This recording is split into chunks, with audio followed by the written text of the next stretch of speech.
Bismillahirrahmanirrahim. Anak-anakku, sebelum kajian hari Senin ini kita mulai, mari kita bersama-sama membacakan 5 ayat pertama Quran surat Al-Mulk. Mari kita sama-sama dari ta'awudz terlebih dahulu ya. A'udzu billahi minasyaitonir rajim. Bismillahirrahmanirrahim. Tabarakalladzi biyadihil mulku wa huwa ala kulli syai'in qadir. Alladzi khalaqal mauta wal hayata liyabluwakum ayyukum ahsanu amala wa huwal azizul ghafur.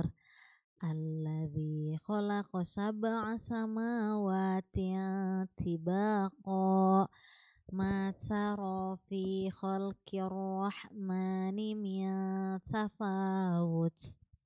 Farji'il basara hal tara min futur.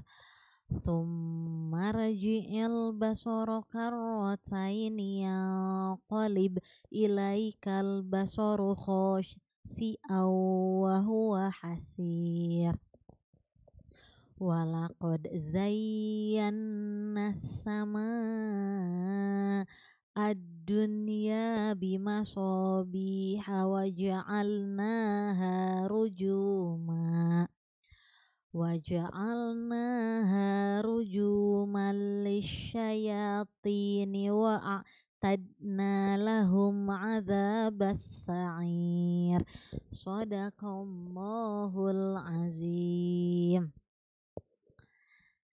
Walaupun sedikit, hanya 5 ayat, tetapi satu ayatnya itu ada berpuluh-puluh kebaikan ya. Baik, bismillahirrahmanirrahim. Assalamualaikum warahmatullahi wabarakatuh. Alhamdulillahilladzi kana bi'ibadihi khairan basiran. Tabarakalladzi ja'ala fis samai burujan wa ja'ala fiha sirajan wa qamaran muniran. Allahumma sholli ala sayyidina Muhammad wa ala ali wa sahbihi wa sallim. Amma ba'du. Segala puji bagi Allah yang menciptakan segala sesuatu dan menetapkan ketentuan atas seluruh makhluknya. Allah lah satu-satunya yang menguasai serta mengatur seluruh alam. Sholawat serta salam semoga senantiasa tercurahkan kepada Rasulullah, keluarganya, para sahabatnya, dan orang-orang yang mengikuti jejaknya hingga akhir zaman. Bagaimana kabarnya anak-anakku semua? Alhamdulillah, hari ini kita masih diberikan kesempatan oleh Allah Subhanahu wa taala untuk dapat berjumpa kembali dalam acara kajian rutin kita setiap hari Senin, tentunya di channel YouTube kesayangan kita ya. Anak-anakku yang solih-solihah, adakah di sini yang selalu berdoa sebelum atau sesudah melakukan sesuatu hal atau melakukan hal apapun, diawali dengan doa dan diakhiri dengan doa pula? Adakah di sini? Oke, alhamdulillah. Ibu yakin anak-anak SMA Telkom Bandung pasti ya mengawali harinya, mengawali kegiatannya serta mengakhiri aktivitasnya selalu dengan doa ya. Berdoa. Kata ini pasti tidak asing lagi di telinga kita. Setiap orang pasti pernah berdoa ya. Entah itu berdoa mungkin ada yang memohon rezeki, berdoa memohon kesehatan, berdoa memohon hujan. Pernah tidak?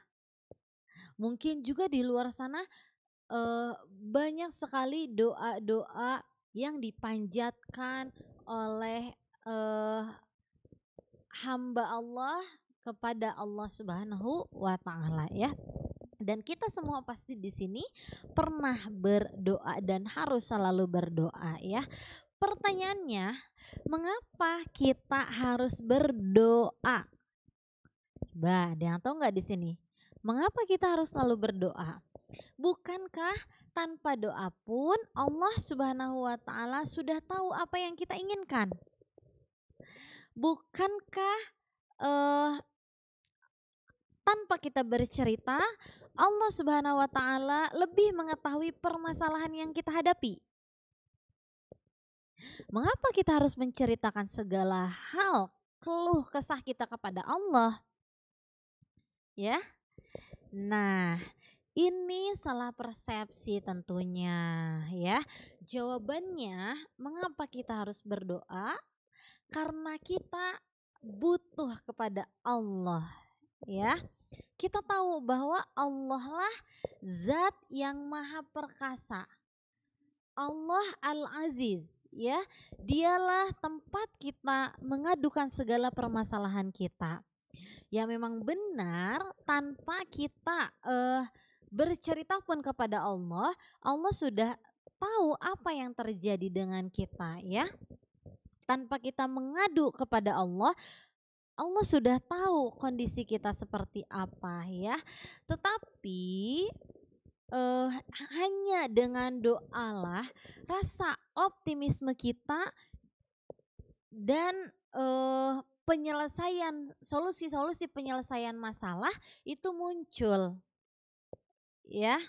Nah, karena apa? Karena kita telah pasrah kepada Allah Subhanahu wa taala dalam doa-doa kita.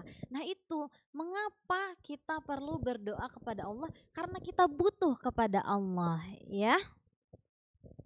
Nah, kita pun harus memohon dan memasrahkan kepada Allah atas semua kebutuhan kita. Doa adalah jalan keselamatan, tangga pengantar, kendaraan orang-orang yang solih, tempat berlindung bagi kaum-kaum yang terzolimi dan tertindas. Juga doa merupakan sesuatu yang harus dituntut oleh orang-orang yang berpengetahuan ya. Melalui doa nikmat kita diturunkan dan melaluinya pula murka Allah diturunkan ya. Dan dihindarkan, maaf. Alangkah besar kebutuhan kita terhadap Allah Subhanahu wa taala ya.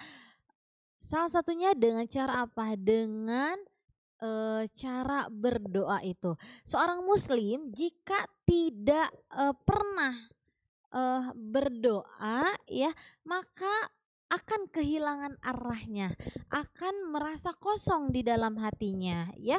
Karena apa? Karena seorang muslim ini tidak akan pernah bisa lepas dari kebutuhan akan doa dalam setiap rutinitasnya ya. Baik memang doa secara berjamaah ataupun doa secara personal kita dengan Allah ya, pasti butuh akan doa dalam setiap aktivitas yang kita lakukan ya. Nah, di sini perlu diingat juga bahwa doa itu adalah obat yang paling mujarab. Ia ibarat musuh bagi penyakit ya. Ia senantiasa melawan, menghilangkan dan meringankan rasa sakit tersebut. Jadi di sini sebetulnya doa juga merupakan suatu ibadah ya. Nah, bahkan doa itu merupakan inti dari suatu ibadah.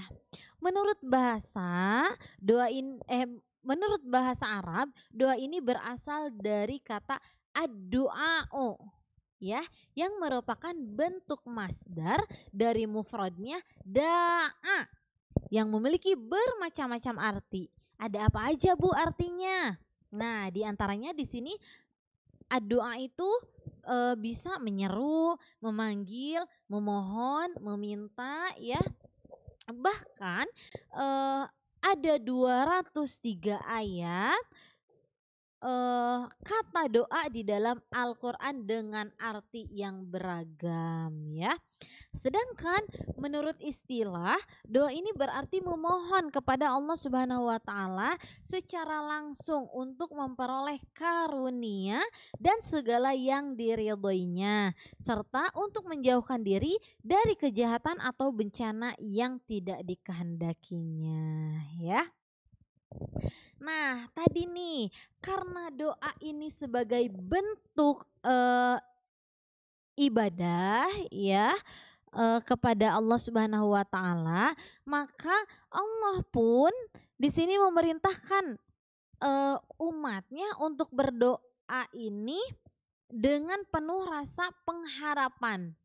Ya, di sini ada disebutkan di dalam Al-Qur'an surah Al-Mu'minun ayat 60 ya. Bismillahirrahmanirrahim. Wa qala rabbukum ud'uni astajib lakum. Innalladzi yastakbiruna an ibadati wa yadkhuluna jahannama dakhirin. Dan Tuhanmu berfirman, berdoalah kepadaku, niscaya akan kuperkenankan bagimu. Sesungguhnya orang-orang yang menyombongkan diri dan menyembahku akan masuk neraka jahanam dan dalam keadaan hina ya. Di sini sesungguhnya orang-orang yang menyombongkan diri ya dari menyembahku nih akan masuk neraka jahanam dalam keadaan hina. Nauzubillahi min dzalik ya. Nah, tadi berarti sudah jelas nih ayat tersebut menjelaskan bahwa Allah Subhanahu wa taala telah memberitahukan bahwa orang-orang yang tidak mau beribadah kepada Allah adalah orang-orang yang menyombongkan diri. Salah satu ibadahnya itu adalah doa. Ya, termasuk orang-orang yang menyombongkan diri ya. Begitupun sebetulnya ada yang kenal dengan quotes ini, ud'uni astajib lakum. Nah, di sini ada sabda Rasulullah Shallallahu Alaihi Wasallam juga, hadis yang diriwayatkan oleh Ibnu Hibban nomor 889, idza tamanna ahadukum falyakthir fa innama yas'alu rabbukum azza wa jalla. Barang siapa yang mengangankan sesuatu kepada Allah, maka perbanyaklah angan-angan tersebut karena ia sedang meminta kepada Allah Azza wa Jalla. Memang tujuan doa itu apa sih? Nah, ada yang sudah tahu belum tujuan doa itu apa? Tujuan doa diantaranya ya, kita memohon hidup dalam bimbingan Allah Subhanahu wa taala. Kemudian meminta perlindungan kepada Allah dari semua kegiatan kita. Kemudian memohon agar kita diberikan keselamatan dunia akhirat dan mengungkapkan rasa syukur kita kepada Allah atas berkah dan rahmatnya ya. Jadi ketika kita syukur pun kepada Allah Subhanahu wa taala, kita tetap harus berdoa ya. Nah, di sini ada juga nih waktu-waktu terbaik agar doa kita dikabulkan. Ada yang tahu nggak kapan saja nih? Yang pertama ada di waktu sepertiga malam ya. Yang kedua ada di waktu sholat ya saat sujud terakhir. Yang kedua ada ketika sholat juga tetapi posisinya ketika salam terakhir.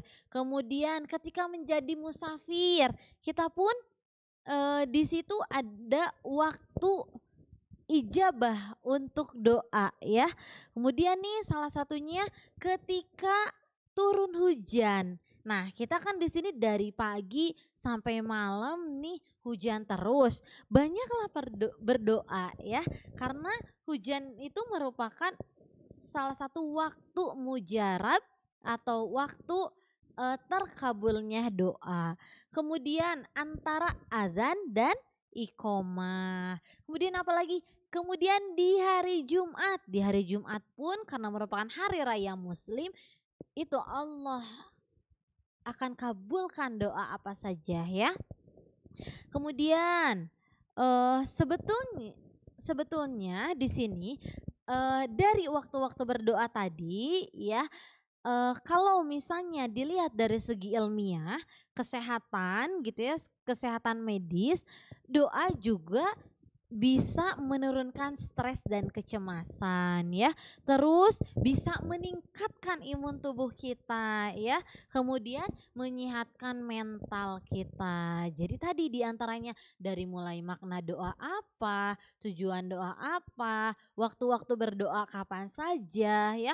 Manfaat dari doa itu apa saja. Nah, jadi di sini sudah paham nih bahwa doa ini merupakan hal yang sangat apa ya, yang mudah, tetapi tidak semua orang mudah melakukannya gitu ya.